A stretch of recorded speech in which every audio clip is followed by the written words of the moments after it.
नमस्कार दोस्तों, आज की वीडियो में हम ऑटोमोबाइल में जितने भी ट्रेड हैं जैसे कि mechanic, motor vehicle, diesel mechanic, tractor mechanic तथा जो भी टेक्निकल एग्जाम में इंपॉर्टेंट से क्वेश्चन पूछे जाते हैं उनके बारे में डिस्कस करेंगे।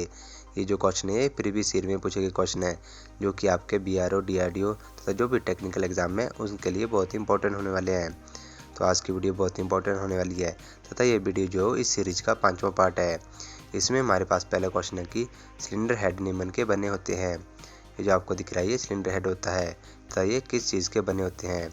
आपके ऑप्शन है कास्ट आयरन, या ऑप्शन बी एल्यूमिनियम, या ऑप्शन सी कास्ट आयरन और एल्यूमिनियम, या ऑप्शन डी इस्पात। तो इसका जो राइट आंसर है option C, cylinder head cast iron और एल्यूमिनियम अलॉय के दोनों के बने होते हैं, क्योंकि ये ऊष्मा का अधिक सुचालक होते हैं तथा गर्म करने पर ये अधिक फैलते नहीं हैं और ये भार में भी हल्के होते हैं, इसलिए इनको जो कास्ट आयरन और एल्यूमिनियम का बनाया जाता है। इसके बाद हमारे पास अगला क्वेश्चन है कि सिलेंडर के आंतरिक व्यास को क्या कहते हैं। आपके ऑप्शन है थ्रो, या ऑप्शन बी बोर, या ऑप्शन सी TDC, या ऑप्शन डी BDC। ये क्वेश्चन जो है DRDO के एग्जाम में पूछा गया था। तो इसका जो राइट आंसर है ऑप्शन बी, सिलेंडर के आंतरिक व्यास को बोर कहा जाता है। ये जो आपको दिख रही है हमारी बोर होती है, जो कि सिलेंडर का आंतरिक व्यास होती है। तथा इसके बाद हम अगले क्वेश्चन डिस्कस करेंगे। तो अगला क्वेश्चन है कि सिलेंडर हेड में नट कसाई करते समय कसावट नापी जाती है। ये जो आपको दिख रहा है ये सिलेंडर हेड होता है तथा इसके नट कसाई करते समय कसावट को कैसे नापा जाता है, यानी कि जो नट बोल्ट को हम कसते हैं वो किस तरह से कसते हैं, यानी कि किस टूल से कसते हैं। तो आपके ऑप्शन है टॉर्क रेंच में प्रयुक्त टॉर्क से, या ऑप्शन बी कसने वाले व्यक्तियों की संख्या से, या ऑप्शन सी नट के घुमाए गए चक्रों की संख्या से, या ऑप्शन डी बोल्ट की लंबाई से। तो इसका जो राइट आंसर है ऑप्शन ए, सिलेंडर हेड में नट कसाई करते समय टॉर्क रेंच का प्रयोग करते हैं। ये जो आपको दिखने वाला टॉर्क रेंच होता है तथा सिलेंडर हेड के नट और बोल्ट को कसते समय इसका प्रयोग किया जाता है, क्योंकि सिलेंडर हेड पर जो है ऊपरी ओर दबाव अधिक होता है, इसलिए दबाव को सहन करने हेतु निश्चित टॉर्क तक कसना बहुत ही जरूरी होता है तथा नट का कसाव टॉर्क रेंच में प्रयुक्त टॉर्क से नापी जाती है। ये जो आपको दिखने वाला टॉर्क रेंच होता है जिससे कि हमारे सिलेंडर हेड के नट और बोल्टों को कसा जाता है। इसके बाद अगला क्वेश्चन है कि जो हमारा इंजन में सिलेंडर लाइनर होता है ये किस लिए प्रयुक्त होता है, यानी कि किस लिए लगाया जाता है। आपके ऑप्शन है घिसे सिलेंडरों को रिपेयर करने के लिए, या ऑप्शन बी सिलेंडर पर मार्किंग के लिए, या ऑप्शन सी सिलेंडर को मजबूती देने के लिए, या ऑप्शन डी सिलेंडर के घिसावट को कम करने के लिए। ये जो आपको दिख रहा है हमारा सिलेंडर लाइनर होता है तथा इसका जो राइट आंसर हो जाएगा ऑप्शन डी, सिलेंडर लाइनर के अंदर खोखली नली फिट की जाती है जिसे कि हम सिलेंडर लाइनर कहते हैं। जो आपको दिख रही है सिलेंडर लाइनर होता है तथा पिस्टन के चलने में जब जो लाइनर अंदर की सतह घिस जाती है, जब पिस्टन हमारा सिलेंडर में चलता है तो हमारी सतह जो है वो घिस जाती है, तो लाइनर को बदल दिया जाता है। इससे पूरा सिलेंडर बेकार नहीं होता। जब हमारा पिस्टन ऊपर नीचे चलता है तो घिसावट होती है जिससे हमारा सिलेंडर जो है घिस जाता है तथा इसलिए हमारा जो है लाइनर लगाया जाता है ताकि इसको चेंज किया जाए, क्योंकि जब हमारा जो है सिलेंडर घिस जाता है और इसको पूरा बदला जाए तो उसमें ज़्यादा कॉस्ट लगती है, इसलिए सिलेंडर लाइनर का प्रयोग किया जाता है ताकि इसको अच्छे से चेंज किया जा सके और पूरा सिलेंडर जो है रिपेयर ना करना पड़े। तथा ये जो हमारे सिलेंडर लाइनर होते हैं ये अलॉय आयरन के बने होते हैं, इसका भी आप विशेष ध्यान रखें। तथा इसके बाद हम अगले क्वेश्चन को डिस्कस करेंगे। तो अगला क्वेश्चन है कि TDC से BDC की दूरी होती है। आपके ऑप्शन है 90, या ऑप्शन बी 180, या ऑप्शन सी 360, या ऑप्शन डी इनमें से कोई नहीं। तो इसका जो राइट आंसर है ऑप्शन बी, TDC से BDC की दूरी होती है हमारी 180 डिग्री तथा TDC से BDC के बीच की जो दूरी होती है इसको हम स्ट्रोक कहते हैं, इसका भी आप इसे ध्यान रखें। जो आपको दिख रहा है ये TDC पॉइंट होता है तथा ये हमारा BDC पॉइंट होता है, तो इसके बीच की दूरी को स्ट्रोक कहते हैं तथा इसकी जो कितने डिग्री होती है दूरी, ये होती है हमारी 180 डिग्री। तो ऑप्शन बी इसका राइट आंसर हो जाएगा। अगला क्वेश्चन है हमारे कि सिलेंडर की दीवारों व पिस्टन के बीच कुछ दूरी रखी जाती है, इसका क्या कारण होता है। आपके ऑप्शन है जिससे गैसें लीक कर सके, या ऑप्शन बी गर्म होने पर पिस्टन जाम ना हो, या ऑप्शन सी पिस्टन बॉल जाम ना हो जाए, या ऑप्शन डी इनमें से कोई नहीं।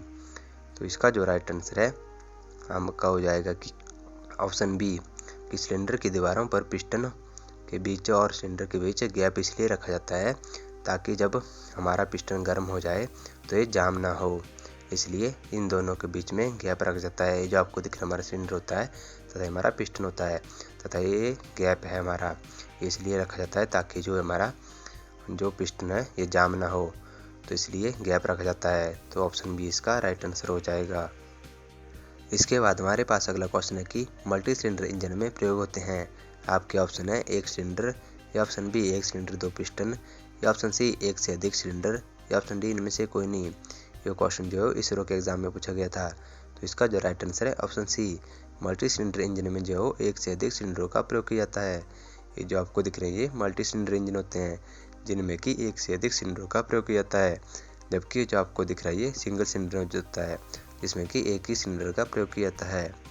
इसके बाद हमारे पास अगला क्वेश्चन है कि गैसें के फैलने पर पिस्टन चलता है, अर्थात जब गैसें फैलती है पावर स्ट्रोक में तो उसमें हमारा पिस्टन जो है वो किस तरफ चलता है। आपके ऑप्शन है टीडीसी से बीडीसी की तरफ, या ऑप्शन बी बीडीसी से टीडीसी की तरफ, या ऑप्शन सी नीचे की तरफ, या ऑप्शन डी बी तथा सी दोनों तरफ। तो इसका जो राइट आंसर है ऑप्शन ए, जब हमारी पावर स्ट्रोक होती है तो उसमें गैसें फैलती है तथा गैसें फैलते समय जो हमारा पिस्टन टीडीसी से बीडीसी की तरफ चलता है, इसका विशेष ध्यान रखें। तो इसके बाद हमारे पास अगला क्वेश्चन है कि जो हमारी गजन पिन होती है उसका प्रयोग होता है। आपके ऑप्शन है ऑप्शन ए मुख्य गियर और केम शाफ्ट को जोड़ने में, या ऑप्शन बी पिस्टन और पिस्टन रॉड को जोड़ने में, या ऑप्शन सी पिस्टन और कनेक्टिंग रॉड को जोड़ने में, या ऑप्शन डी कनेक्टिंग रॉड और क्रैंक शाफ्ट जोड़ने में। ये जो आपको दिख रही है हमारी जो होती है गजन पिन होती है जिसे कि हम पिस्टन पिन भी कहते हैं। तो इसका जो राइट आंसर हो जाएगा ऑप्शन सी, गजन पिन का प्रयोग जो पिस्टन और कनेक्टिंग रॉड को जोड़ने में किया जाता है। ये जो आपको दिख रही है हमारी जो पिस्टन होता है तथा ये हमारी कनेक्टिंग रॉड होती है तथा इन दोनों को जोड़ने के लिए हमारी जो गजन पिन का प्रयोग किया जाता है। तो गजन पिन को हम पिस्टन पिन भी कहते हैं, इसका भी आप विशेष ध्यान रखें। इसके बाद हम आगे क्वेश्चन को डिस्कस करेंगे कि पिस्टन के तल जो कि बॉटम कहते हैं उसकी रिंग में निम्नलिखित नाम से जाना जाता है, अर्थात पिस्टन का जो नीचे वाला रिंग होता है उसको किस अन्य नाम से जाना जाता है। आपके ऑप्शन है ऑप्शन ए ऑयल रिंग, या ऑप्शन बी स्क्रैपर रिंग जिसे कि खुरचक रिंग भी कहते हैं, या ऑप्शन सी कंप्रेशन रिंग जिसे कि दबाव रिंग भी कहते हैं, या ऑप्शन डी इनमें से कोई नहीं। तो इसका जो राइट आंसर है ऑप्शन सी, जो हमारे पिस्टन के नीचे वाला रिंग होता है उसे हम ऑयल रिंग कहते हैं। ये जो आपको दिख रहा है हमारा ऑयल रिंग होता है जो कि पिस्टन के नीचे वाला रिंग होता है, तथा ये जो हमारे पिस्टन के ऊपर वाले रिंग होते हैं जिन्हें कि कंप्रेशन रिंग भी कहते हैं। जो हमारे सामान्य तौर पर दो हमारे कंप्रेशन रिंग प्रयोग जाते हैं और एक हमारा ऑयल रिंग प्रयोग में लाया जाता है, इसका भी आप विशेष ध्यान रखें। तथा ये सभी क्वेश्चन जो कन्फ्यूजिंग क्वेश्चन है, तो आप जो है क्वेश्चन को ध्यान से पढ़ें फिर ही उनका आंसर दें, तथा आप जो है इन क्वेश्चन का साथ साथ आंसर देते रहें ताकि आपको पता लग सके कि आपकी कितनी तैयारी है। इसके बाद हमारे पास अगला क्वेश्चन है कि पिस्टन के टीडीसी पर पहुंचने के बाद पिस्टन के ऊपर बचे स्थान के आयतन को कहते हैं। ऑप्शन ए शाफ्ट वॉल्यूम, या ऑप्शन बी क्लियरेंस वॉल्यूम, या ऑप्शन सी ए और बी दोनों, या ऑप्शन डी इनमें से कोई नहीं।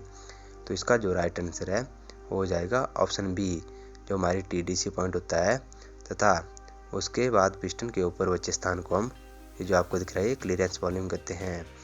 ये जो आपको दिख रहा है हमारा टीडीसी पॉइंट होता है तथा इसके ऊपर वाला भाग जो बच गया इसको हम क्लियरेंस वॉल्यूम होते हैं, तथा हमारा टीडीसी से बीडीसी के जो जब हमारा पिस्टन तय करता है दूरी तो उसको हम शाफ्ट वॉल्यूम कहते हैं, इसका भी आप विशेष ध्यान रखें। तो ये थी हमारी आज की इम्पोर्टेंट वीडियो। अब आपके लिए क्वेश्चन है कि पिस्टन रिंग किस मटेरियल के बनाए जाते हैं।